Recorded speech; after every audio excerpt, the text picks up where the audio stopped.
Hello दोस्तों, welcome back to affair with business. मैं C Rahul Singh और आज हम देखने वाले हैं rectification of errors. Class start करने से पहले आपके लिए एक इन्फॉर्मेशन है। अगर आप यूपीपीसीएल असिस्टेंट अकाउंटेंट की प्रिपरेशन को और बेहतर तरीके से करना चाहते हैं तो आप हमारा कोर्स ज्वाइन कर सकते हैं। हमारा कोर्स मिलेगा आपको हमारे ऐप पर। ऐप की लिंक आपको इस वीडियो के डिस्क्रिप्शन में मिल जाएगी। आपको हमारे कोर्स में मिलेगा क्या? तो आपको कोर्स में मिलेगा अकाउंटिंग, ऑडिटिंग और इनकम टैक्स तीनों सब्जेक्ट के पीडीएफ नोट्स मिलेंगे, साथ में वीडियो क्लासेस मिलेंगी और आपको प्रैक्टिस करने के लिए वहां पर चैप्टर वाइज क्विजेस भी मिलेंगी। तो आप कोर्स को ज्वाइन करके अपनी प्रिपरेशन को और बेहतर बना सकते हैं। चलिए स्टार्ट करते हैं हम आज की class. Rectification of errors. Rectification of errors समझने से पहले हम समझते हैं कि एरर्स क्या होती हैं, गलतियां क्या होती हैं। तो एरर्स अनइंटेंशनल, ठीक है ना, अनइंटेंशनल कुछ अगर आपसे ऐसा हो जाए जिसमें आपका इंटेंशन नहीं था, उद्देश्य से वो करने का नहीं था, लेकिन फिर भी गलती से वो अनइंटेंशनली हो जाए तो हम उसको क्या बोलते हैं? गलती बोलते हैं या एरर्स बोलते हैं। ठीक है, उन्हीं गलतियों को हम कैसे सुधारेंगे वो हम इस चैप्टर में पढ़ने वाले हैं। बेसिकली हम अकाउंटिंग एरर्स जो होती हैं, जब आप अकाउंटिंग ट्रांजेक्शन को, बिजनेस ट्रांजेक्शन को रिकॉर्ड कर रहे होते हैं उस टाइम पर आपसे कुछ गलती हो सकती है, उसको हम कैसे सुधारें वो हम इस चैप्टर में डिस्कस करने वाले हैं। गलतियां कैसे हो सकती हैं? तो सपोज ये अकाउंटेंट है, ठीक है, ये अकाउंटेंट है, इनको बहुत ज्यादा टेंशन है। अब ये टेंशन कर में, अगर टेंशन के टाइम पर अगर ये जर्नल एंट्री कर रहे हैं या सब्सिडरी बुक बना रहे हैं, लेजर पोस्टिंग कर रहे हैं, ट्रायल बैलेंस बना रहे हैं, तो अकाउंटिंग का काम कर रहे हैं, तो उस टाइम पे हो सकता है कि इनसे कुछ, इनकी लापरवाही से या कुछ, ह्यूमन है, ह्यूमन से गलती हो सकती है, कुछ गलतियां हो सकती हैं, हो जाए। कैसी गलतियां? कि हो सकता है ये कोई ट्रांजेक्शन को, किसी ट्रांजेक्शन को रिकॉर्ड करना भूल गए, जर्नल एंट्री करना भूल गए उसकी, या जर्नल एंट्री किया इन्होंने, उसकी लेजर में पोस्टिंग भूल गए, ठीक है। या सपोज करिए एक करना था राम के अकाउंट में पोस्टिंग, कर दिया इन्होंने श्याम के अकाउंट में पोस्टिंग। तो इस टाइप की ह्यूमन एरर इनसे हो सकती है, ठीक है ना। इन्हीं को हम क्या बोलेंगे? अकाउंटिंग एरर्स या एरर्स, और इन्हीं को हम कैसे सुधारें वो हम देखेंगे। तो देखो, मीनिंग ऑफ एरर्स, गलती किसे कहेंगे? तो अनइंटेंशनल, ठीक है ना, अनइंटेंशनल ओमिशन, ओमिशन मतलब भूल जाना, और कमीशन, कमीशन मतलब गणना की या लेखे की अशुद्धियां, ठीक है ना। कमीशन का मतलब होता है कुछ गलत कैलकुलेट करना, गलत लिख देना, है ना। सपोज करिए 50,000 लिखना था और आपने एक जीरो भूल करके क्या लिख दिया? 5,000।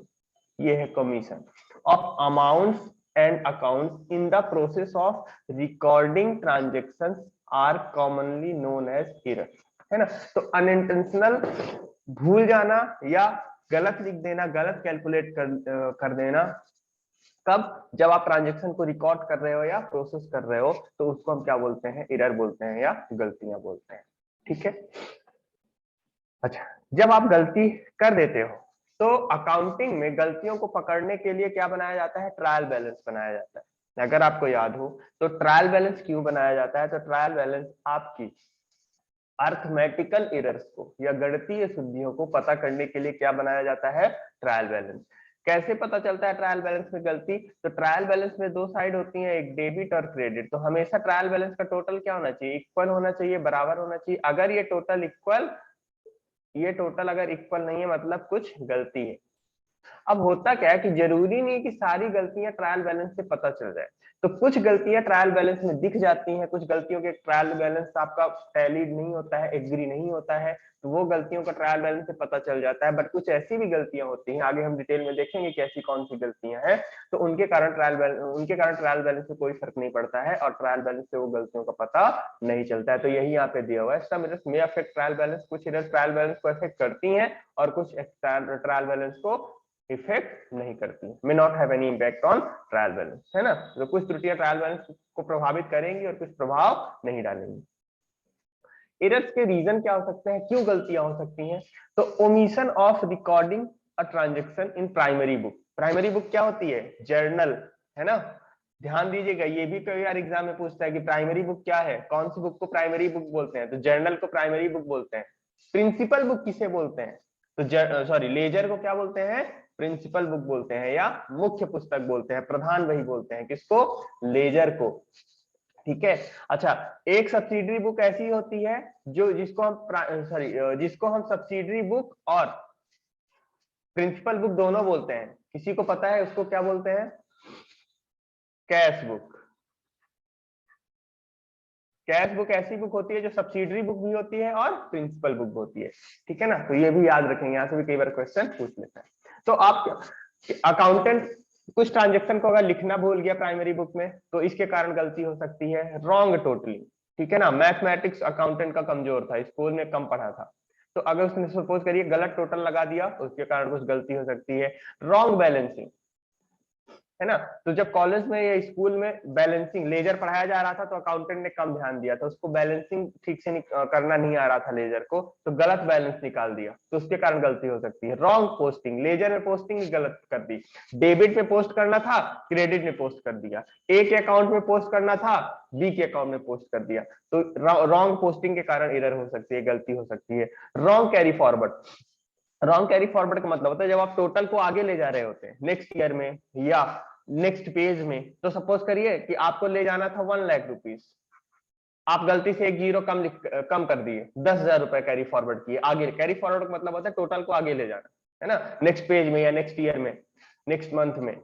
तो गलत टोटल को आप कैरी फॉरवर्ड कर गए, 1 लाख की जगह 10,000 कैरी फॉरवर्ड कर दिया, या 10,000 की जगह 1 लाख रुपए कैरी फॉरवर्ड कर दिया, या सपोज करिए कैरी फॉरवर्ड करना था 4500, जब नेक्स्ट पेज में गए ध्यान आपका अकाउंट में नहीं था कहीं और था, तो आपने उसको 5400 लिख दिया। तो इस टाइप की गलतियां हो सकती हैं, इसको कहते हैं wrong carry forward of balance of total. तो ये सारे रीजन के कारण क्या हो सकता है, गलतियां हो सकती हैं। प्राथमिक पुस्तक में लिखना नहीं, है ना, भूल जाना, गलत टोटल कर देना, गलत बैलेंस निकालना, गलत शेष निकालना, गलत खतौनी या पोस्टिंग, लेजर में आप गलत खतौनी कर रहे हो, डेबिट को क्रेडिट कर रहे हो, राम के खाते को श्याम का खाते में पोस्टिंग कर दे रहे हो, शेष राशि का गलत तरीके से टोटल आप आगे ले जा रहे हो, तो इस रीजन से आपकी क्या हो सकती है, एरर्स हो सकती हैं या गलतियां हो सकती हैं। अच्छा, एरर्स और फ्रॉड में क्या डिफरेंस होता है? तो देखो, फ्रॉड का जो इंटेंशन होता है, फ्रॉड आप जानबूझ के करते हो। क्यों करते हो? या तो आप किसी को अननेसेसरी फायदा पहुंचाना चाह रहे हो, या तो आप किसी को नुकसान पहुंचाना चाह रहे हो। इस इंटेंशन के साथ जब आप कोई काम करते हो तो वो होता है फ्रॉड। बट इरर्स में ऐसा नहीं है, इरर्स में आप कोई चीज जानबूझ के नहीं करते हो, बल्कि वो आपसे गलती से हो जाती है। अगर आप सपोज एग्जांपल लें तो आप रोड में जा रहे हैं और आप बहुत भीड़ भाड़ वाली जगह पे जा रहे हैं, गलती से आप किसी को धक्का लग गया, आपकी बाइक से किसी को धक्का लग गया, वो गिर गया, तो उसको चोट आ गई। यहाँ पे आपने इंटेंशनली नहीं किया, आपसे गलती से लग गया, तो उसको आप क्या बोलोगे कि आपसे एरर हुई। लेकिन आप रोड पे जा रहे हो, आपको आपका एक दुश्मन दिख गया, आपने बोला आज तो मैं इसको छोड़ूंगा नहीं, और आपने उसको बगल से धक्का दे दिया और वो गिर गया, उसको चोट लग गई। ये आपने इंटेंशनली किया, जानबूझ के किया, ऐसा करना नहीं है।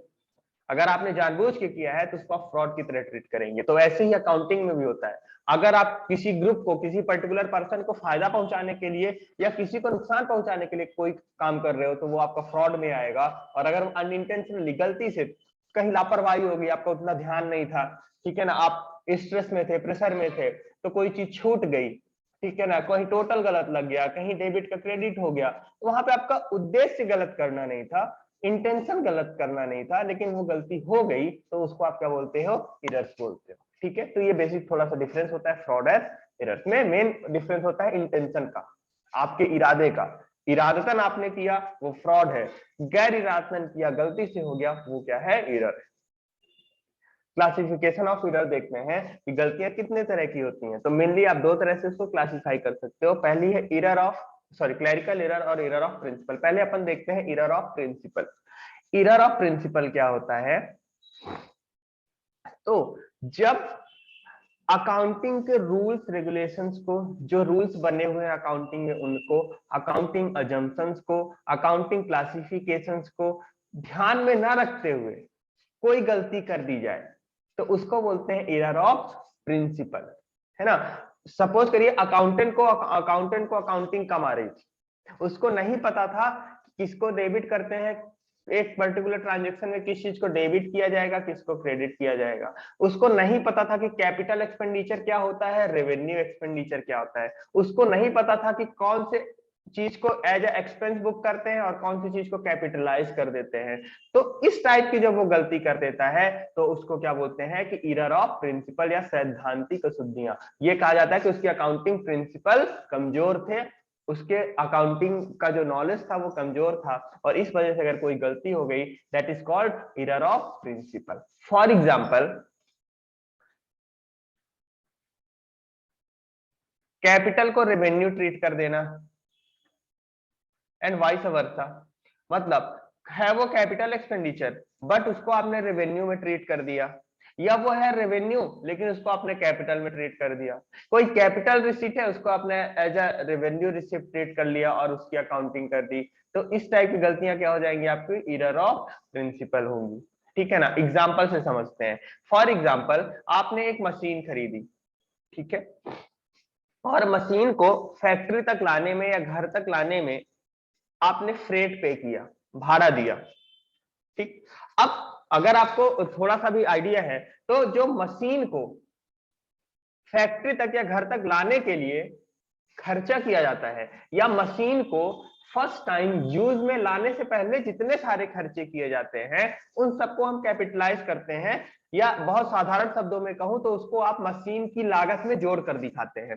सपोज करिए कि आपने एक 1 लाख रुपीस की मशीन परचेज की, उसको घर तक लाने में आपने 5000 पे किया, फिर उसको इंस्टॉल करवाने में आपने 2000 रुपीस खर्चा किया। तो ये सारे खर्चे आपने मशीन को पहली बार इस्तेमाल में लाने से पहले किया है, तो ये सारे खर्चे मशीन की कॉस्ट में ऐड हो जाएंगे। मतलब जब आपसे कोई पूछे कि आपकी मशीन की कॉस्ट कितनी है या आप अपने बुक्स में मशीन को कितने पे रिकॉर्ड करोगे, तो आप 1 लाख में नहीं रिकॉर्ड करोगे बल्कि 1,07,000 पे रिकॉर्ड करोगे, इन टोटल रिकॉर्ड करोगे। लेकिन अकाउंटेंट को सपोज करिए ये चीज नहीं पता थी, उसने 1 लाख तो कॉस्ट में बुक किया, 5000 को उसने खर्चा बुक कर दिया, फ्रेट एक्सपेंस बुक कर दिया, 2000 इंस्टॉलेशन चार्जेस उसने बुक कर दिया। तो यहाँ पे उसने क्या कर दिया, इनको कैपिटलाइज करना था लेकिन इनको उसने क्या ट्रीट कर लिया, रेवेन्यू ट्रीट कर लिया। तो इसको आप क्या बोलोगे, एरर ऑफ प्रिंसिपल। इसका अपोजिट भी हो सकता है। सपोज करिए कि मशीन हमारी चल रही है, बढ़िया चल रही है, उस पर कोई थोड़ा सा खराब हो गया, कुछ थोड़ी सी खराबी आ गई, उस पे आपने नॉर्मल रिपेयर एंड मेंटेनेंस करवाया। उस रिपेयर एंड मेंटेनेंस के कारण कोई ऐसा नहीं है कि मशीन की कैपेसिटी बढ़ गई है और कुछ हुआ, बस कुछ थोड़ा गड़बड़ी आ गई थी, उसको आपने normal regular repair and maintenance करवाया। तो उस रिपेयर एंड मेंटेनेंस को क्या करना चाहिए, खर्चा बुक करना चाहिए। लेकिन सपोज करिए कि अकाउंटेंट को नहीं आइडिया था, उसने उसको मशीन की कॉस्ट में ऐड कर दिया, तो आपने क्या किया, रेवेन्यू को कैपिटल ट्रीट कर दिया। तो ये क्या होगा, errors of principal.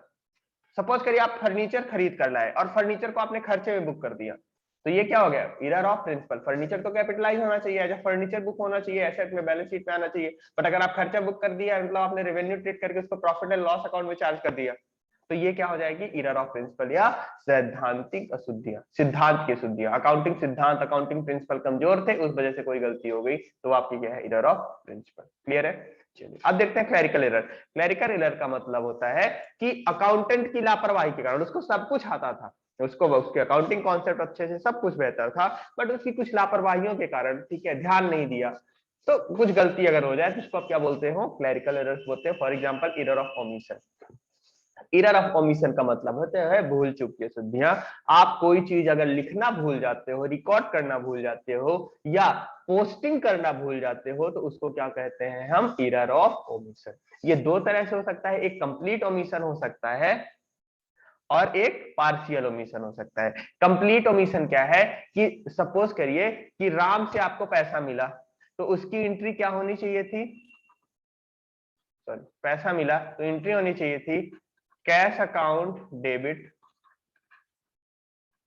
To Ram's account, ये जर्नल एंट्री होनी चाहिए थी। अब इस एंट्री को आप लिखना ही भूल गए, तो इसको हम क्या बोलेंगे, कंप्लीट ओमिशन, पूरी तरह से भूल जाना। दूसरा होता है पार्शियल ओमिशन। पार्शियल ओमिशन का मतलब होता है आपने सपोज यहां रिकॉर्ड किया, अब इसको आप लेजर में पोस्ट करोगे तो कैश अकाउंट में भी पोस्ट करना है और राम के अकाउंट में भी पोस्ट करना है। तो आपने कैश अकाउंट में तो पोस्ट कर दिया, राम के अकाउंट में पोस्ट करना भूल गए, तो इसको क्या बोलेंगे आप, पार्शियल ओमिशन। ठीक है ना, कुछ भाग भूल गए आप। तो वो आपका क्या है, पार्शियल ओमिशन। और पूरी तरह से अगर आप भूल गए तो उसको क्या बोलते हैं, कंप्लीट ओमिशन। ठीक है, कंप्लीट ओमिशन का केस है अगर, तो आपका ट्रायल बैलेंस टैलीड हो जाएगा। इस केस में आपका ट्रायल बैलेंस जो क्या है वो टैलीड रहेगा। ठीक है, इसके कारण आपका ऐसा नहीं होगा कि ट्रायल बैलेंस डिसएग्री हो जाए, आपका ट्रायल बैलेंस एग्री रहेगा, ट्रायल बैलेंस का टोटल बराबर रहेगा। क्योंकि देखो अगर आप कंप्लीट भूल जाते हो लिखना, तो आपने ना डेबिट में लिखा ना क्रेडिट में लिखा, तो टोटल में क्या कोई फर्क आएगा, टोटल आपका दोनों साइड से कम हो जाएगा। तो आपका टोटल क्या रहेगा, दोनों साइड का रहेगा बराबर ही। पार्शियल ओमिशन का केस है अगर, तो एक साइड तो आपने लिखा तो एक साइड का टोटल तो बढ़ गया, दूसरे साइड आपने नहीं लिखा तो उधर का टोटल कम हो गया, तो ट्रायल बैलेंस टैलीड नहीं होगा, यहाँ बराबर रहेगा, यहाँ ट्रायल बैलेंस बराबर नहीं रहेगा। फिर है error of commission. Error of commission और एरर ऑफ ओमिशन में बहुत कंफ्यूजन होता है। तो एक चीज समझो, एरर ऑफ ओमिशन का मतलब होता है कि आपने कोई चीज लिखी ही नहीं, कोई चीज रिकॉर्ड ही नहीं की, या बहुत इजी अगर वर्ड्स में मैं समझाऊं तो एरर ऑफ ओमिशन में आपने पेन चलाया ही नहीं, आपने बिल्कुल यहां लिखा ही नहीं, तो वो है एरर ऑफ ओमिशन। जैसे अगर आप इस एंट्री को लिखना भूल गए तो आपने पेन ही नहीं चलाया, आपने एंट्री ही नहीं पास की, तो ये क्या है, एरर ऑफ ओमिशन है। एरर ऑफ कमीशन में क्या होगा कि आपने पेन चलाया, गलत चलाया। मतलब सपोज करिए कि आपको लिखना था 50,000 रुपीज, आपने लिखा 5,000 रुपीज, आपने कलम चलाया, आपने लिखा, गलत लिखा। ठीक है ना, आपको टोटल करना था, आपका टोटल आ रहा था 10 लाख रुपीज, आपने उसको लिख दिया एक जीरो कम 1 लाख रुपीज, आपने कलम चलाई, आपने लिखी, लिखा गलत, तो वो है एरर ऑफ कमीशन या लेखे की ये शुद्धि। ठीक है, देखो क्या कौन कौन सी है, तो writing wrong amount in subsidiary book, गलत अमाउंट आपने लिखा, मैंने समझाया ना, 50,000 को 5,000 लिखा, गलत अमाउंट लिखा। Wrong casting of subsidiary book, subsidiary book में आपने गलत टोटल लगाया, तो वो क्या है, आपका कमीशन है, एरर ऑफ कमीशन है। फिर posting of amount on the wrong side, debit में लिखना था क्रेडिट में लिख दिया, लिखा आपने बट गलत लिखा। Posting of amount in the ledger, आप लेजर में पोस्टिंग कर रहे थे तो गलत अमाउंट पोस्ट कर गए। ठीक है ना, आपको लिखना था 4,500, आपने लिख दिया 5,400, तो ये आपका क्या है, एरर ऑफ कमीशन है। रॉन्ग बैलेंसिंग, आपने टोटल ही गलत लगाया, टोटल आना चाहिए था 20,000 रुपीज, आपका टोटल आया 2,000 रुपीज, या कुछ भी आया गलत आया, तो वो क्या है, एरर ऑफ कमीशन है। ठीक है, अब देखो ये जो गलतियां हैं इनके कारण आपके ट्रायल बैलेंस जो है, ये गलतियां आपको ट्रायल बैलेंस से पता चल जाएगा, इनके कारण आपका ट्रायल बैलेंस एग्री नहीं होगा, ट्रायल बैलेंस का टोटल मिसमैच हो जाएगा। तो ये थी आपकी एरर ऑफ कमीशन। हो आपको समझ में आ गया होगा कि एरर ऑफ ओमिशन और एरर ऑफ कमीशन में क्या डिफरेंस होता है। ध्यान से समझना, कई बार एग्जाम में आपको क्वेश्चन पूछ लेता है कि कोई सपोज करिए कोई ट्रांजेक्शन देगा और बोलेगा बताइए कौन सी गलती है, तो आपको पहचानना रहेगा कि वो कौन सी गलती है। तो इन दोनों में ही अक्सर हम कंफ्यूज हो जाते हैं कि वो ओमिशन है कि कमीशन है। ध्यान दीजिएगा, ओमिशन में कहीं ना कहीं आपको ये समझ में आएगा कि आपने कुछ भूल गए हैं, कुछ लिखे नहीं है, जबकि कमीशन में आपको ये उस ट्रांजेक्शन को पढ़ के समझ में आ जाएगा कि आपने लिखा है बट गलत लिखा है। ठीक है, नेक्स्ट है कंपनसेटिंग एरर, इसको बोलते हैं क्षतिपूरक अशुद्धियां। एक एग्जांपल से समझाता हूं, सपोज करिए घर पे आप हो और आपकी सिस्टर है। ठीक है, अब हुआ क्या कि आप लोग किचन में खड़े हो और आपके हाथ से एक प्लेट गिर करके टूट गया। अब आपकी सिस्टर ने बोला कि अब मैं जाकर के मम्मी को बता रही हूँ, आपको बहुत टेंशन हुआ, आप बिल्कुल पसीना पसीना हो गए कि अब आपकी कुटाई होगी, आपकी अब पिटाई होने वाली है, मम्मी आपको पीटेंगी। लेकिन जैसे ही आपकी सिस्टर बताने जा रही है मम्मी को, उसके हाथ से एक कप टूट करके गिर गया। अब वो भी टेंशन में, आपसे भी नुकसान हो गया, उससे भी नुकसान हो गया।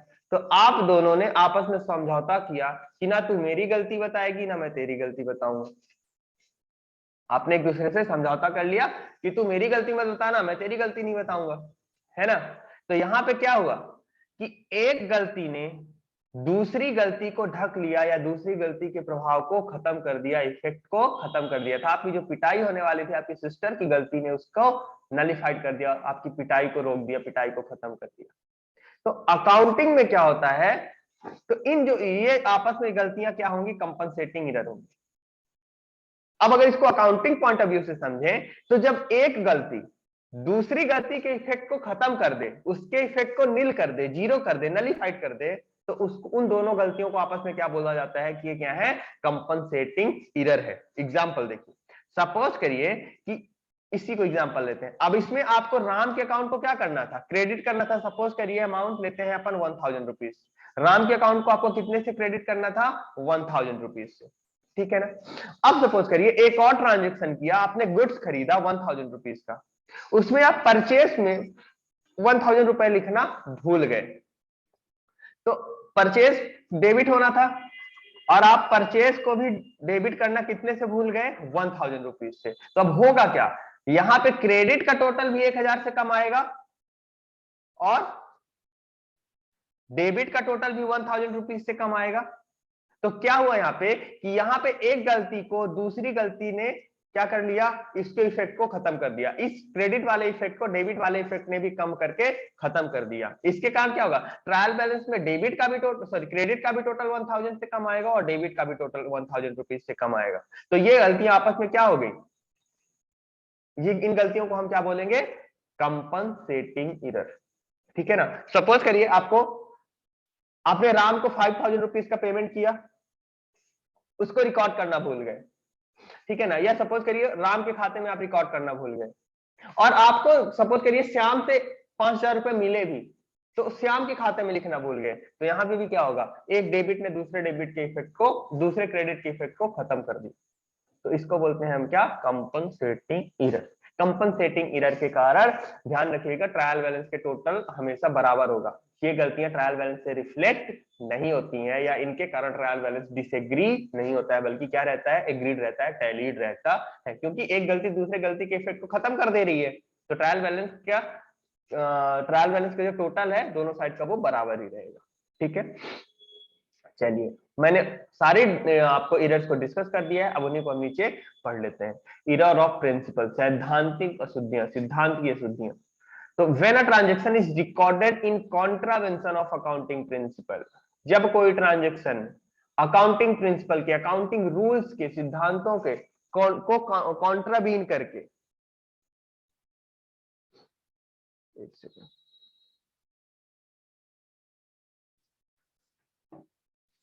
उनको ध्यान में ना रखते हुए किया जाता है, तो उसको हमको क्या बोलते हैं, error of principle. These errors arise because of the failure of difference between capital expenditure, revenue expenditure and capital receipt and revenue receipt। मतलब आपको कैपिटल को रेवेन्यू ट्रीट कर दिया, रेवेन्यू को कैपिटल, कैपिटल रिसीट को रेवेन्यू रिसीट या revenue receipt को capital receipt अगर आपने ट्रीट कर दिया तो क्या है, error of principle. These errors do not affect the agreement of trial balance, मतलब इसके कारण ट्रायल बैलेंस का जो टोटल रहेगा दोनों साइड का वो बराबर ही रहेगा, ठीक है। For example, treating of purchase of an asset as an expense, मतलब आपने एसेट खरीदा उसको एक्सपेंस ट्रीट कर दिया, एंड वाइस वर्सा भी हो सकता है कि आपका वो था एक्सपेंस बट आप उसने उसको एसेट ट्रीट कर दिया, तो ये क्या होगा, एरर ऑफ प्रिंसिपल होगा, ठीक है। इसको आप पढ़ लेंगे। जब कोई लेन देन लेखांकन सिद्धांतों के उल्लंघन में दर्ज किया जाता है ना, पूंजीगत व्यय को राजस्व व्यय या आगम राजस्व व्यय को आप और क्या बोलते हो, आगमगत व्यय, या पूंजी प्राप्तियों को राजस्व प्राप्तियां या आगमगत प्राप्तियां के रूप में बुक कर दिया जाए, तो ये होती है आपकी सिद्धांत की अशुद्धियां या error of principle. Clerical error मैंने समझाया, जब आपकी लापरवाही के कारण कोई एरर हो जाए, अकाउंटेंट की लापरवाही के कारण कोई गलती हो रही है, दैट इज कॉल्ड लिपिकीय त्रुटियां या क्लरिकल एरर। वो कौन सी हो सकती है, तो एरर ऑफ ओमिशन, मतलब आप प्रिंसिपल सॉरी प्राइमरी बुक या सब्सिडरी बुक में ट्रांजेक्शन को रिकॉर्ड करना ही भूल गए, या आप पोस्टिंग करना भूल गए, तो उसको क्या बोलते हैं, एरर ऑफ ओमिशन बोलते हैं। कंप्लीट ओमिशन होता है, मतलब उस ट्रांजेक्शन को आप पूरी तरह से भूल गए, ठीक है। या आप उस कि पोस्टिंग पूरी, सपोज करिए आपने एक एंट्री की और उसकी पूरी पोस्टिंग ही आप भूल गए, तो वो क्या होती है, कंप्लीट ओमिशन। इसमें एक चीज ये वाला ध्यान रखिएगा कि इसके कारण ट्रायल बैलेंस पर इफेक्ट नहीं पड़ता है, the trial balance is not affected by, ठीक है ना, दिस एरर। तो इस कारण, गलती के कारण आपका ट्रायल बैलेंस पे इफेक्ट नहीं पड़ेगा, पूर्ण चूक की अशुद्धि है ये। फिर पार्शियल ओमिशन का मतलब है कि आप कुछ पार्ट लिखना भूल गए, कुछ लिखा कुछ भूल गए। This means the transaction is entered in the subsidiary book और a primary book but is not posted to the ledger, such errors affect the agreement of trial balance. मतलब आपने उसको सब्सिडरी बुक में लिखा लेकिन उसको ट्रायल बैलेंस में आप उसकी पोस्टिंग भूल गए, वो सब्सिडरी बुक की पोस्टिंग भूल गए, तो उसको क्या बोलेंगे आप, पार्शियल ओमिशन। ठीक है, जैसे एग्जांपल है purchase of furniture 50,000 in cash, recorded in cash book पे लिखा लेकिन फर्नीचर अकाउंट में लिखना भूल गए, तो क्या है आपके एरर ऑफ पार्शियल ओमिशन, आंशिक चूक। एरर ऑफ कमीशन क्या है, these errors have committed because of ignorance और केयरलेसनेस ऑफ अकाउंटिंग स्टाफ। जो अकाउंटिंग स्टाफ है मतलब अकाउंटेंट साहब है, उन्होंने ठीक से केयर नहीं किया, इग्नोर कर दिया या लापरवाही की, उसके कारण कोई गलती हो गई। These errors are caused due to wrong recording of transactions, wrong totaling of subsidiary book। wrong recording का मतलब है 50,000 को आप क्या लिख रहे हो, 5,000 लिख रहे हो। wrong totaling, आप टोटल गलत लगा रहे हो, ठीक है। रॉन्ग पोस्टिंग, गलत पोस्ट कर रहे हो, डेबिट का क्रेडिट पोस्ट कर रहे हो या अमाउंट गलत पोस्ट कर रहे हो, रॉन्ग कैरी फॉरवर्ड कर रहे हो, तो ये सारी गलतियां क्या है, आपकी एरर ऑफ कमीशन है। ठीक है, जैसे देखो परचेज बुक के टोटल को 1500 की जगह आपने क्या कैरी फॉरवर्ड कर दिया, 150 कैरी, एक जीरो ही भूल गए, तो वो क्या है आपकी error of commission. Compensating error, if the effect of error committed cancel out the errors will be called compensating error.